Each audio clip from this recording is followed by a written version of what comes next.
Hi everyone. We live in exciting times for Islamic history. The reason I say this is because as we speak, research is being done on pre-Islamic Arabia that is unearthing surprising findings. I cannot understate how important these findings are. They really shake the ground of the traditional narrative and paint a very different picture of what pre-Islamic Arabia probably looked like. What am I talking about? Let's get into it.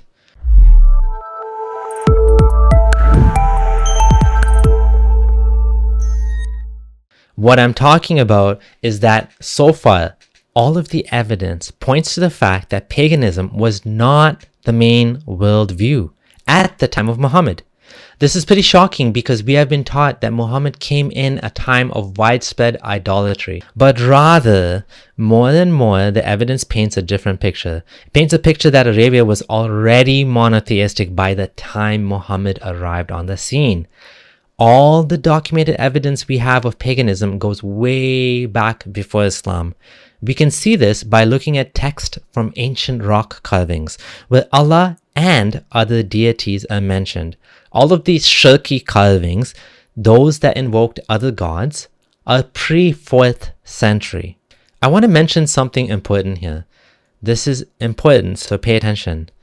What I'm going to show you is not a quack, far-out, conspiratorial, revisionist theory such as the one spouted by Robert Spencer that Muhammad didn't exist. I'm talking mainstream academia. People who study these topics their entire lives and are not just out to sell books. What is the evidence we are looking at? Rock carvings done by early Arabs, messages they left for others on their travels, threats to other tribes, and invocation to God or gods against others. So what are the implications? It means that Muhammad was not some massive reformer who brought monotheism to Arabia, but he was just going with the well-established monotheistic flow that already dominated Arabia. He simply built off what was already there. In fact, the Quran even talks about these hunafa or monotheists, the so-called followers of Abraham. He was appealing to this sentiment. This means much of what is taught to Muslims as Islamic history is not correct. If you're a Muslim who cares about the truth, you want to see this evidence. You would want to know, why is it that archaeological evidence paints a different picture than what those so-called scholars are teaching? So one of the things that we're struggling with right now, if you read the earliest accounts of pre-Islamic religion written in Arabic by kind of these early scholars that wrote about them, they're mostly writing in Iraq, so they're not writing in the Arabian Peninsula itself, and they're writing in the late 8th century, early 9th century. They describe for us a Arabian Peninsula that's dominated by idolatry and polytheism in a very literal and crass sense. I literally mean like having a statue that you worship. And there's stories told that about a tribe that made a statue, an idol, out of dates and animal fat, and then they got hungry and ate it and things like this. There's a lot of silly stories, okay?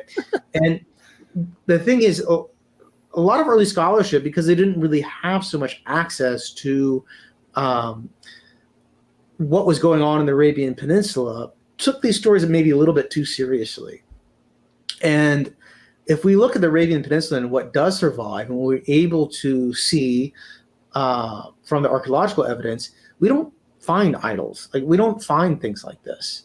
There are interesting survivals that you get in Islam that seems to have fallen away both with Christianity and Judaism, and were even outlawed in the Roman Empire. Like, for example, animal sacrifice.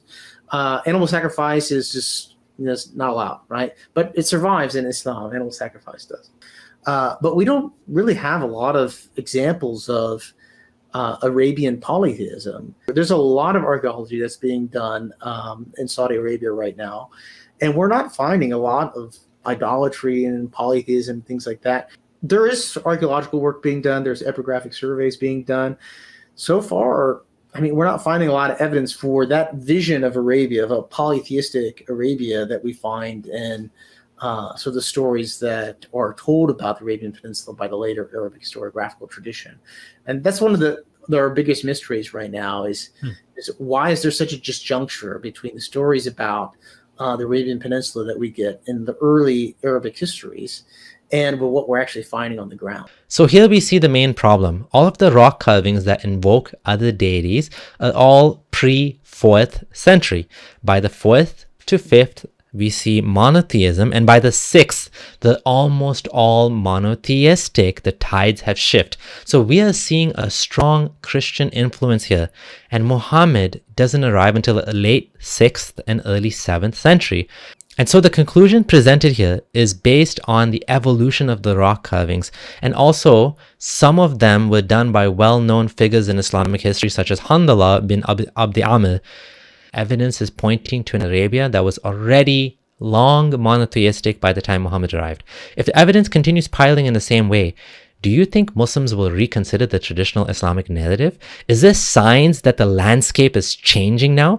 Is this why Nouman Ali Khan has been saying for the longest time that Muslims shouldn't study at quote-unquote Western universities? They shouldn't study Islam there? Is it because evidence leads to doubt and apostasy? Is it because what we've been taught, what they've been taught, what Muslim kids have been taught is not true? Thank you to my patrons and the continued support. And please do share this video so we can get this out to more people. This is your friendly ex-Muslim Abdullah Samir signing out.